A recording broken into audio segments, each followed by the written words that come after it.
everyone. How are we doing? What is this? We're good. Are you ready to do some more learning? Yeah, well, I'm really glad to have you all here to have a really important discussion that I think we don't have enough, which is what really matters when we're implementing technology in schools. Like, what is actually going to make a difference in student achievement? And so with generative AI, it's been really fascinating because this is a arrival technology, and we're seeing that this isn't something that's a slow adoption curve, that schools and systems are able to have a lot of time and effort to think about the next steps. Let's be honest, that doesn't always work either, but we don't have that time right now. And so this is a really important conversation of how do we actually take best practices. We have research here, we have those that are building these technologies and implementing them, as well as someone that is going to be coming from the organization that's kind of leading the way in generative AI. So I'm really excited to have you all here. We are going to try our best to get to questions. So if you have some questions at the end, please keep them. And I just want to say thank you for being here. I'm Amanda Bickerstaff. I'm the CEO and co-founder of AI for Education. We're fully focused on the responsible adoption of generative AI in schools.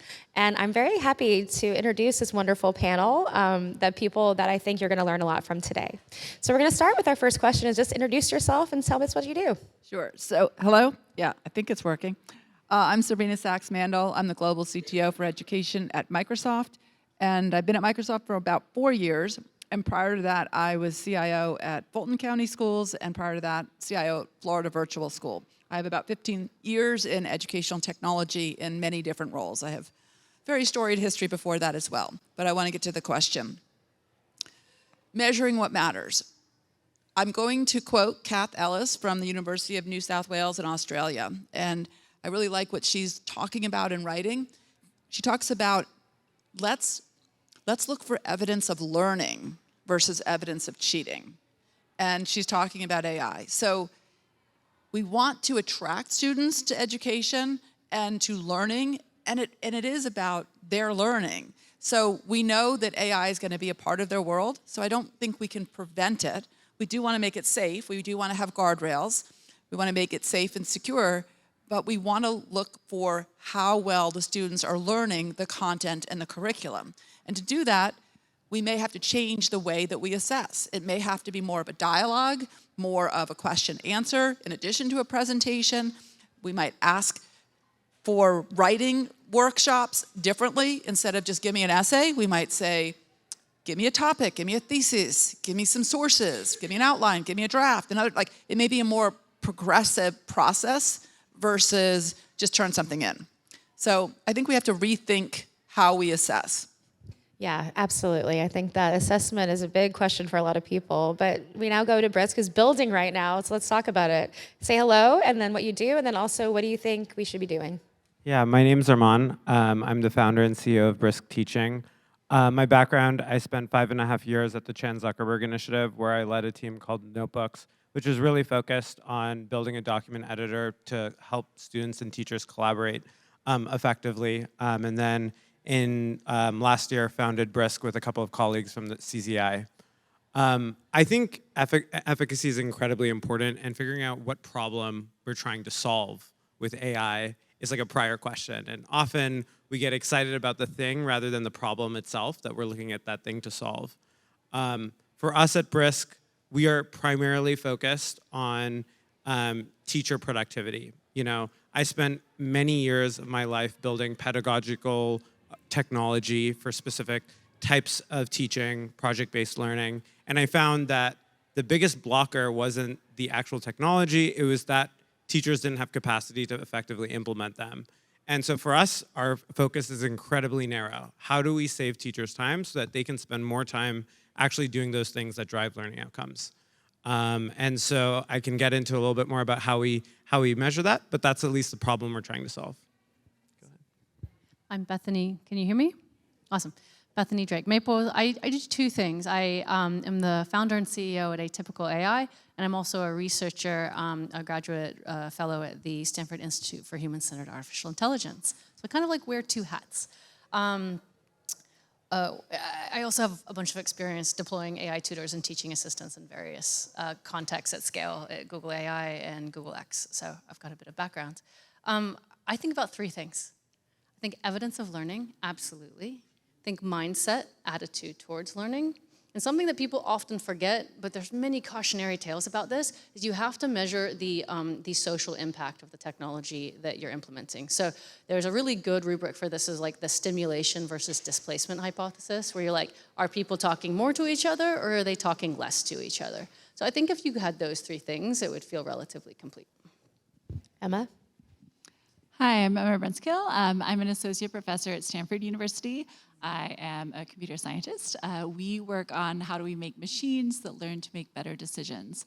Some of the things that we've done before is we were one of the first labs to show that you can use reinforcement learning, which is one of the technologies that unlocked ChatGPT, which now everybody knows about, to show that we can actually use that to improve student outcomes. And in particular there, we are focusing on how do we increase engagement of students.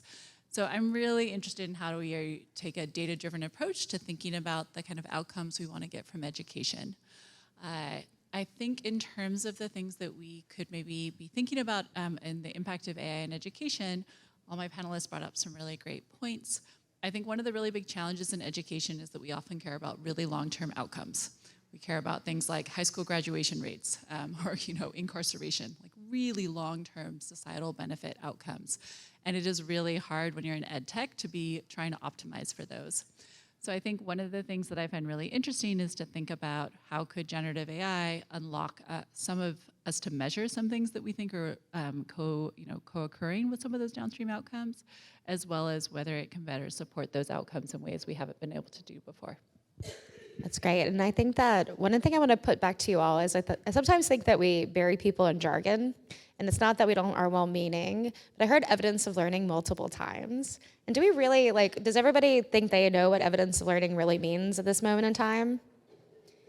So I'm going to put it back to the panel. Maybe actually, Emma, if you're comfortable with it, what do we mean by evidence of learning?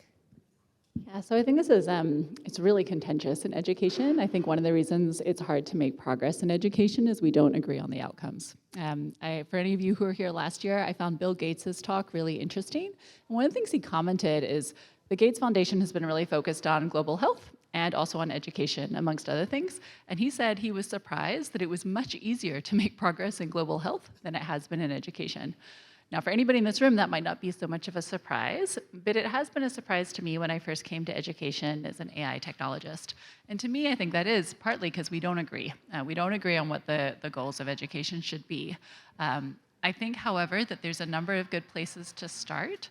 I think that trying to look at what learning outcomes are, things like, how do we think about whether it's Common Core or other curriculum that we can agree on and how students are progressing through that those are important measures. We can recognize that they're necessarily incomplete measures of learning and outcomes, and yet they might still be useful proxies for us to understand whether we're making progress. So as another example of this, I think it's really interesting that when we think of this at a global scale, we have moved from the Millennium Development Goals, which just focused on access to education, to saying that was not enough. We had to make sure that we're now giving people quality education and looking at things like learning adjusted years. And so I think it's really important to say, yes, it's not perfect, but there's still good evidence of learning, and we should be paying attention to those measures. That's great. Thank you so much. And I think that it really starts to make me think of how are we doing it right now? So we have AI systems that were being used for a long time. We're going to focus, I think, on generative AI because this is our focus for the panel. But I would love to actually know, we have three people that are part and parcel of these tools. How are you measuring efficacy of your tools right now in classrooms, and in the case of also with Brisk, in staff rooms? So do you want to start, Serena? So if we look at the AI tools that Microsoft has that are specific for education, one of them is reading progress. And we do measure it. It is research-based, and we do see that it improves reading fluency. And then we have a reading comprehension tool that increases reading comprehension.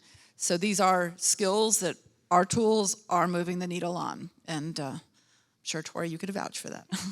But Tori from marketing. But I also want to add, because I loved what you said, Emma, that it's not enough to just measure skills, and it's not enough to just measure knowledge, right? I think we can agree on that. We have to also measure our interpersonal skills and our ability to interact and cope and be effective in the world. And I'll just say a personal philosophy of mine is that the more AI grows in importance, the more our humanity and our human skills grow in importance. And I think that's what we're kind of struggling with in this topic, is measuring what matters, what really matters. And absolutely, we need to learn content and we need to get degrees in certain subjects. But at the end of the day, if we can't work with others, if we can't work and present ourselves, if we can't function in the world and the environment, have we really educated people and made them ready for the workforce? So I think that we need to go beyond the content. And I was presenting last year to a group of 30 higher ed executives, leaders, CIOs, provosts, deans in the UK. And I said, how many of you are doing the job that your degree was for? And even in that environment, yeah, a lot of them had studied some kind of computer science. And then, but probably half of them weren't. But if you look at this group, I know that I didn't study, what we're doing now. And so what we really want to do is instill a love of lifelong learning, curiosity. And that's what's most important, is that our teachers are inspiring and encouraging and help students want to keep learning and learning more. Thank you. And I want to put a pin on the idea of lifelong learning, because I think there is a big question now with these technologies on the path to superintelligence that is going to be a question of what learning actually becomes. But that's for another question. So Arman, how do you measure? Yeah, and I appreciate how Emma kind of grounded us in these like long-term outcomes, which is, I think, the North Star for where we should all start with. And then the question is, what is your theory of change, and how do you intend on achieving those long-term outcomes? And for technologists like myself, we try to measure proxies, right? Things that we think to be, a relevant factor in keeping students in productive struggle. And so for us, I'll give you an example. Brisk helps teachers generate first-pass feedback on assignments. The teacher uploads the rubric. They basically see the feedback in Google Doc comments or slide comments. And that helps teachers be able to give feedback sooner to students. And so when you look at timeliness of feedback, often the average student is waiting 2.5 weeks in order to get feedback on their writing assignments.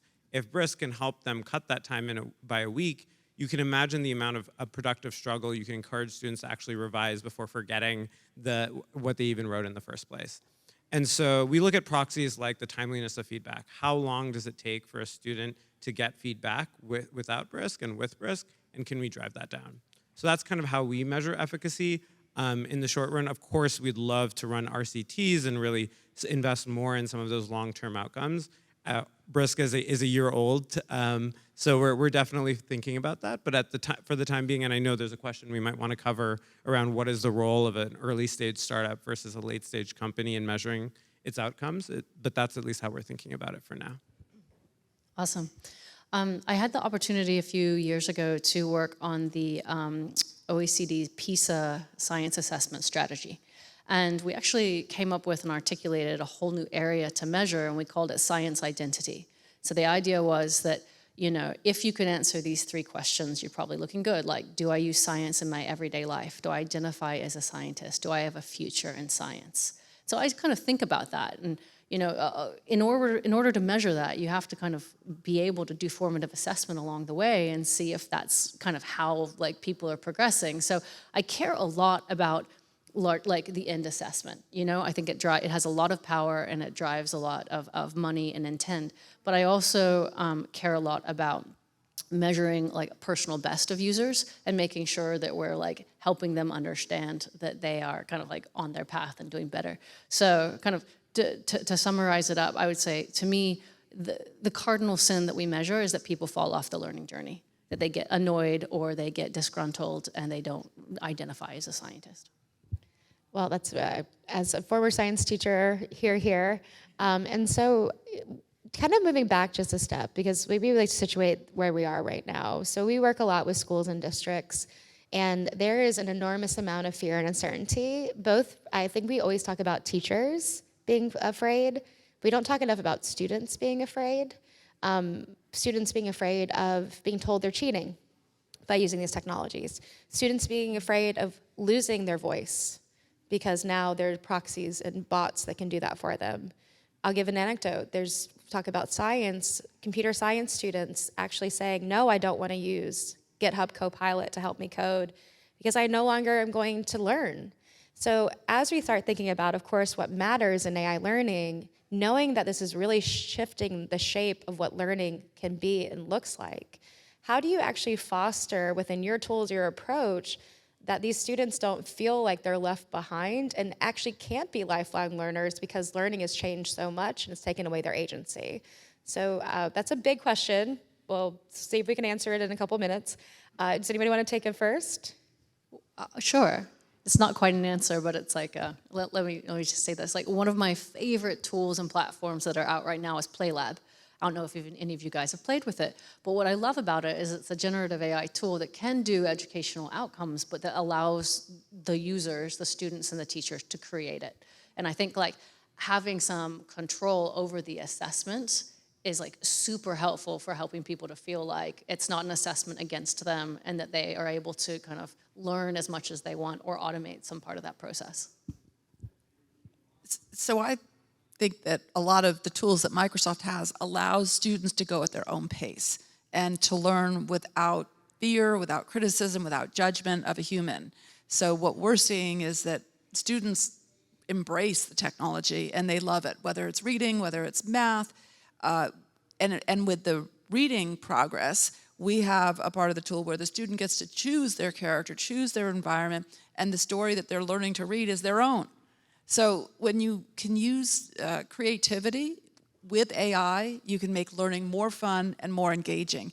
And I think somebody mentioned before that engagement is, a huge proxy for learning, for evidence of learning.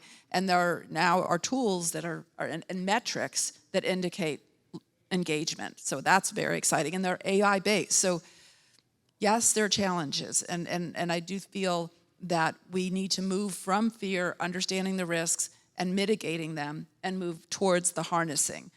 And the risks are going to continue, just like cybersecurity. There's always other risks. It's not like you're done.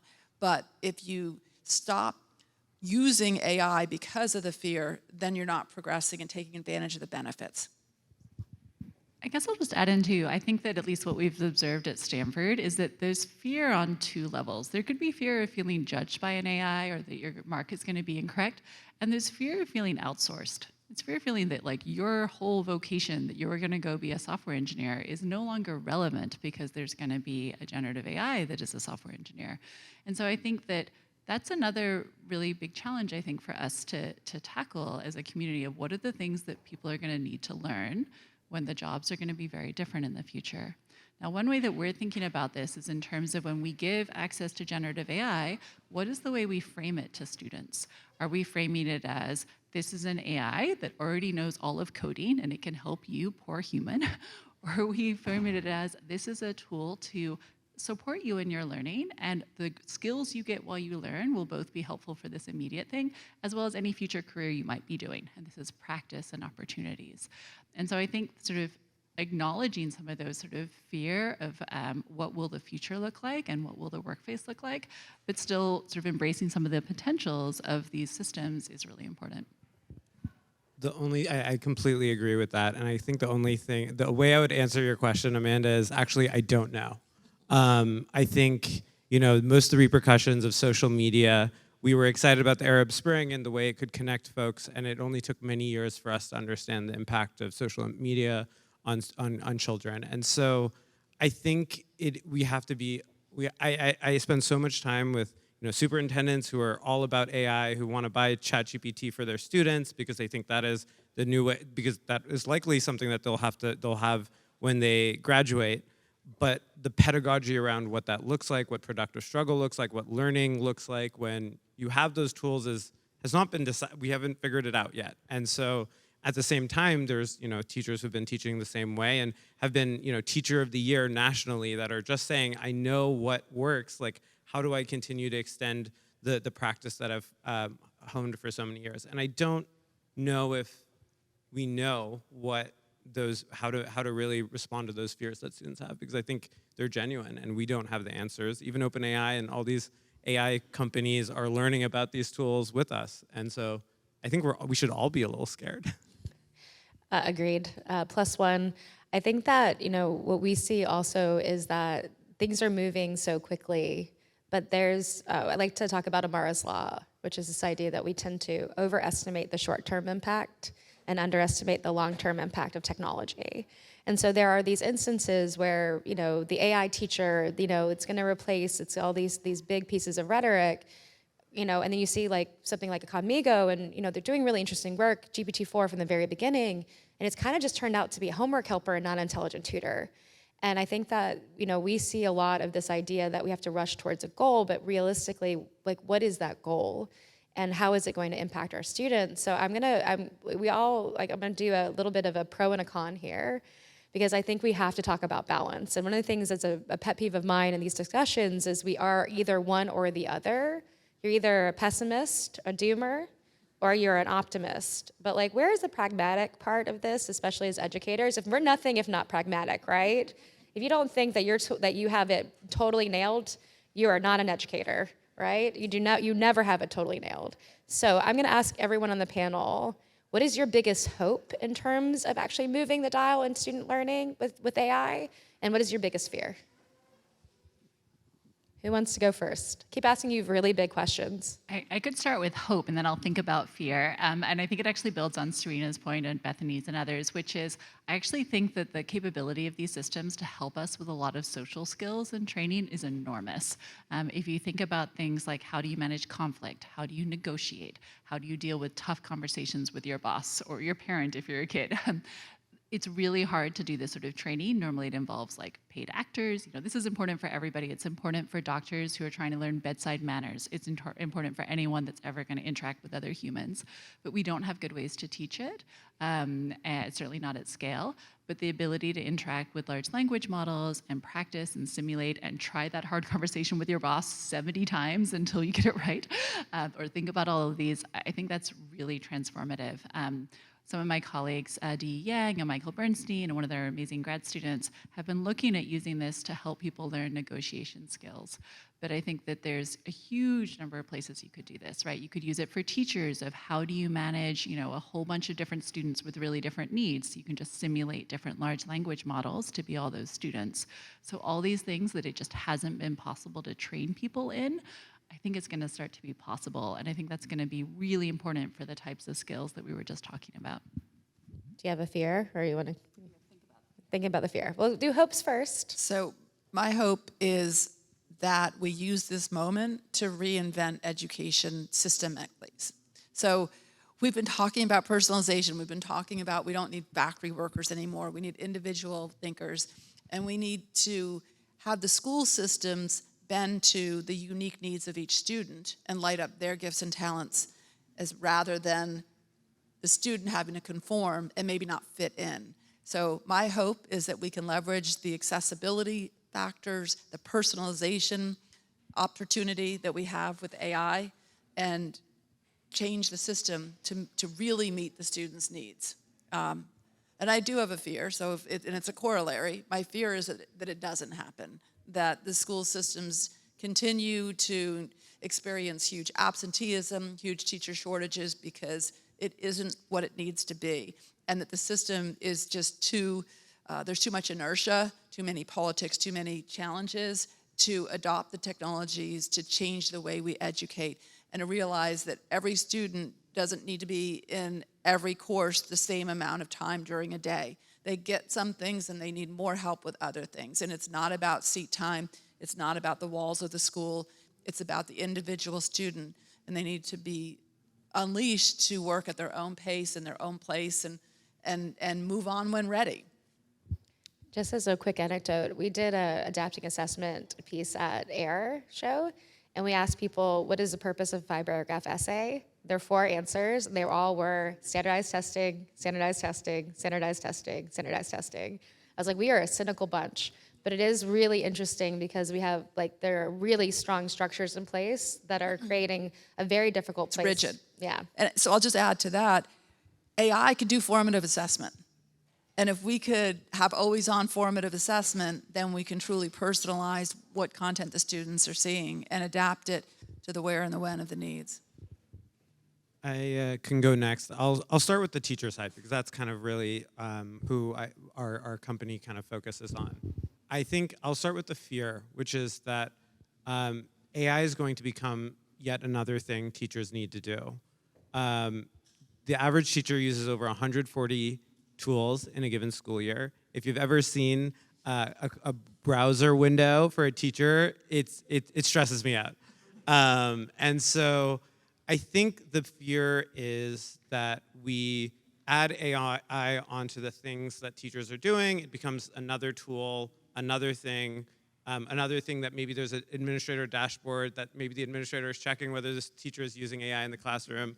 And I think my excitement or my optimism comes from this opportunity to rethink teaching and learnings, like the relationship with technology and how we can simplify it and streamline it. And so, you know, every student information system that schools in the US use was founded between 1985 and like 1995. And I think we've seen this progression of systems that have like continued to be developed as new problems have kind of arisen.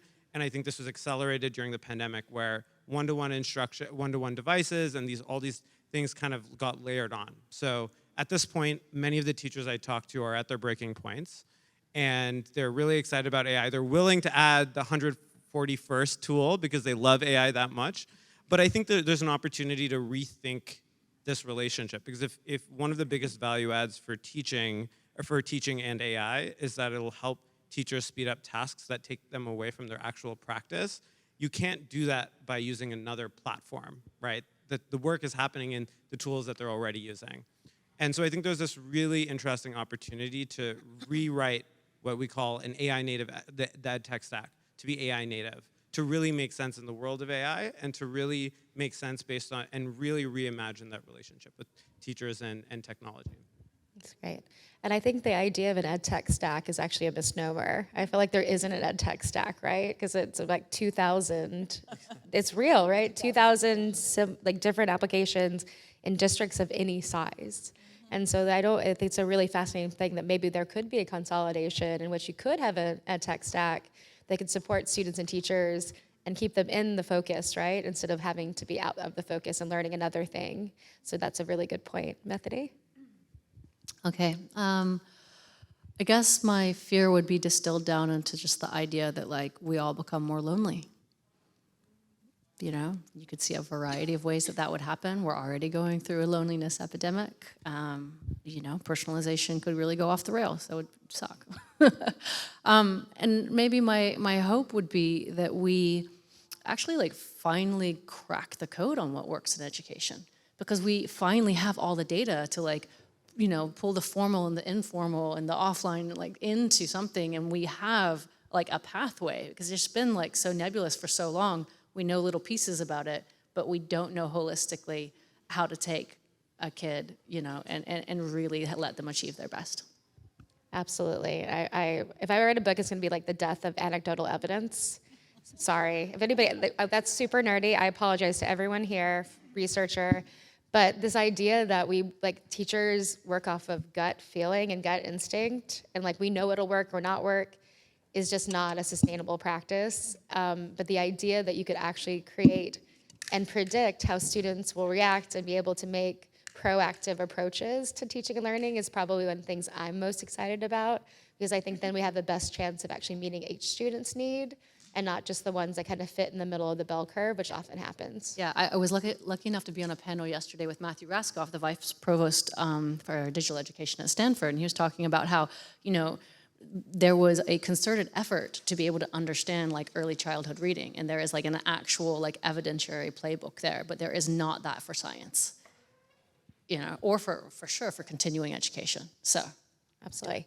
Emma, do you have a fear, or just want to keep talking about I can add evidence? a fear, which is I think one of the things I'm concerned about is that it will exacerbate the gaps that already exist. I mean, when I look at sort of I'm sure many of you, when you look at NAEP and you see the number of kids in 8th grade that do not understand even basic math, it's terrifying and it's horrifying. And I think that just like how we saw with the computers and the digital divide, technology absolutely has the potential to amplify the existing disparities we see. And I think it's really a problem, because I think AI actually has the potential to really shrink those and make sure everybody has the support they need to thrive. But I do not think it's a given. And so that's, you know, probably my biggest fear. Absolutely.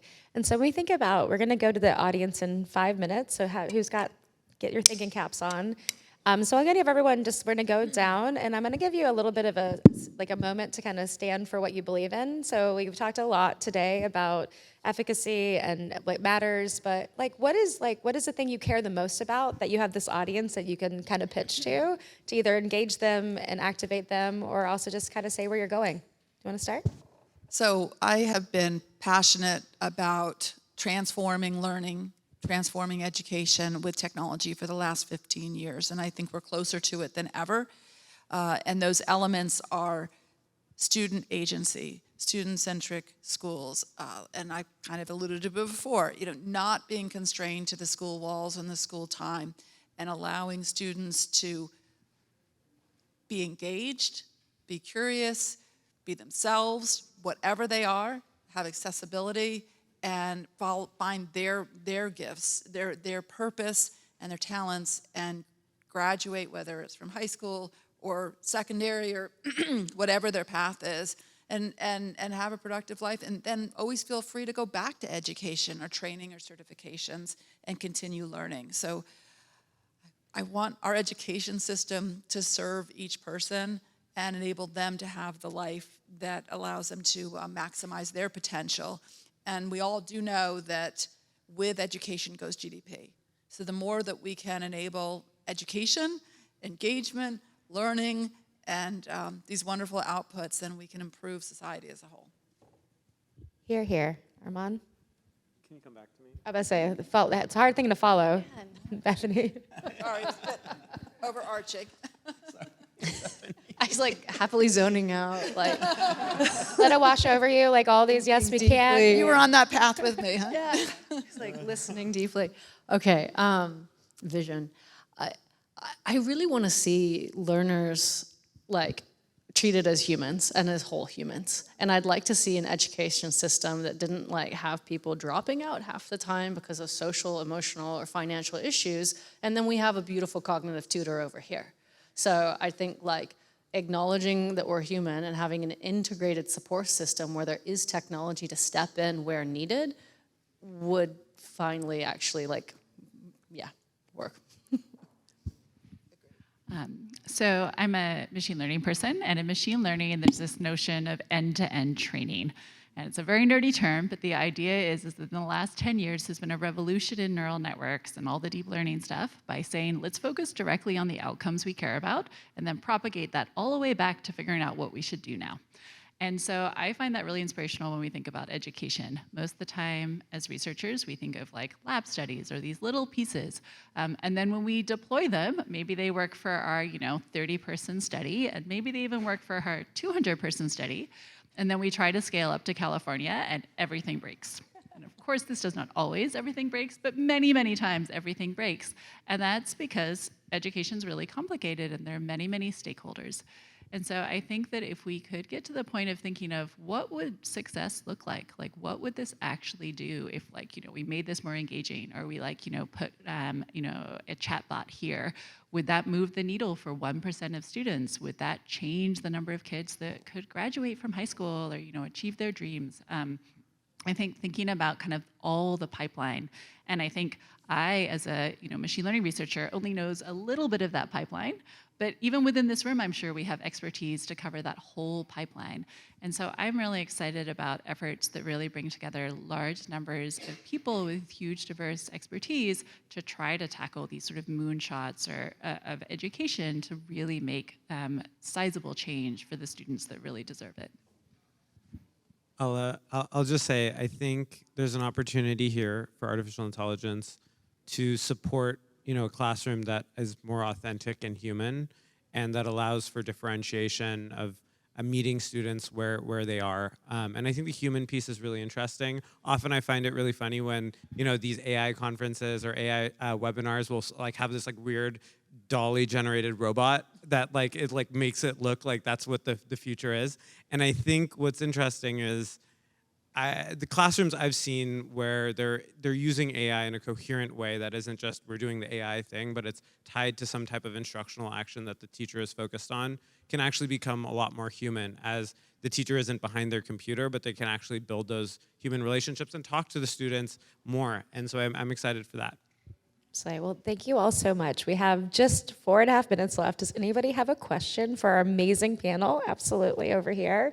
I think we'll have time for 2. So if anybody else has it ruminating, get ready. Thank you. I'm Ezekiel Dixon-Roman from Teachers College, Columbia University. I have a question with regard to, so I agree AI has such great potential for enabling equity pedagogically in the classroom and even beyond the classroom. The concern I have and the wrestle that I have is the ways in which, in fact, the human plays into this, right? And the ways in which, so for instance, using AI for automated scoring. We know this is already being used, this is already happening, and how do we go about validating it? When we go about validating, it winds up reproducing the same differences, the same inequalities from before, and even the expectation that those automated scores should correlate with the previous forms of scoring, right, under traditional psychometric methods. And in fact, maybe those were a problem. Maybe they shouldn't correlate. So I don't know, I'm maybe less of a question, I guess, but maybe what can we do about this? What's the question? Do you want to talk about maybe Arman this? Bethany's ready. Okay. I'll just say one quick thing is, in the past we had like a poverty of compute and resources, right? And so we had these like somewhat adversarial, like high stakes assessment, which were really just like, we didn't trust them and we had to like send them out. And now we don't have to, right? We have the affordance of conversational systems where we can understand more about what's going on inside of each learner. So, while I still think there might be a place for high stakes assessment, we do not need to treat users the same way, and we can and should be like rethinking like psychometrics and the math, because we don't have to not know as much as we assumed we did. Arman, do you also? Yeah, I think centering equity is incredibly important and something that's incredibly hard. And I think what that means is not to move quickly and break things, right? To think about things intentionally. So I'll give you an example, at least with Brisk, is the #1 feature request for us is scoring. Like, use AI to score it. I can throw it into ChatGPT. Why can't you provide a score?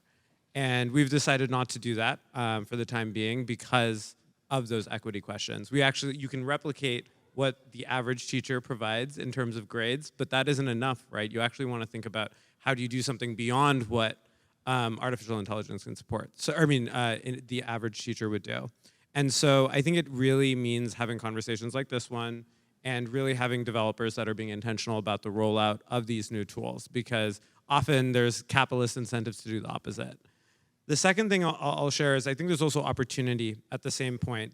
One of the things I've heard from English language teachers who use our feedback tool is that the first assignment they look at, the feedback is great, but the last one, after 119 other ones, it's not looking so good. Sometimes they use a capsule too much. And so there is this opportunity to think about AI as potentially a force for equity when it comes to the preconceptions a teacher might have about a student and being able to have an objective pair of, not eyes, but of whatever a large language model is, to do something similar to that. And so I think there's both opportunities and risks. Absolutely, and I think this is our opportunity. I think I hear a lot of things that with automatic scoring, for example, well, it's just as good as humans. And I personally want our technology to be better than us. Like, that's what I want. Like, my hope is that like we actually do better by our students, and like that means like really doing better and understanding what isn't working, and then do the opposite of that sometimes. So we have 1 minute left. Go for it, sir. Oh, standing up too, love it. Yes, I'm in a classroom, so I have to stand up. My name is Ashish. I had a question on the idea of the average teacher. So we have these tools that we are building, and we have to hold them to a standard. And that standard is very unclear, in my opinion, of what we are holding this AI to a standard. If we assume that people's intelligences are a standard normal distribution, where there are very few people who are exceptional, there's a lot of people in the middle, teachers probably follow the same distribution. Do you really need the AI to be better than the best teacher, better than the average teacher, better than the second standard deviation, third? And this is a problem that I've seen in many different domains where we are applying AI. Does it need to be better than the best doctor? Does it then need to be better than the committee of best doctors?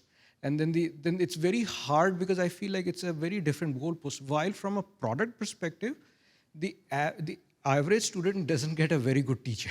So even if the AI is like a 70% teacher, it probably is going to be better than many teachers that their student will experience. Can I just jump in there just for a second? So I think that that's an interesting question, but I think it also sort of assumes that we're going to replace people with AI. But my hope is that it's going to be a combination that like people can be better teachers when they leverage AI if the AI is supportive. And so there was a really great study called Generative AI at Work by Eric Brunskill and others, which showed that what the AI did is that it was providing sort of like a co-pilot for call center agents, and it was helping the novice ones, essentially by allowing them to have kind of like an expert next to them being like, hey, this might be the right way to deal with this customer. And so I don't think of replacing anybody in the distribution of teachers with an AI, but my hope would be if you're a novice teacher, or maybe you're more in the middle, I mean, all of us always have places to grow, it could help you with your own learning pathway and your own skills you're trying to develop. Yes, Yeah, so we I are agree with over Emma. time, agreed. And Bethany literally has to run. So I want to say, give everyone here, thank you for being here, but let's give it up for our panel. Thank you, everyone. Thanks, Amanda. Oh, yeah.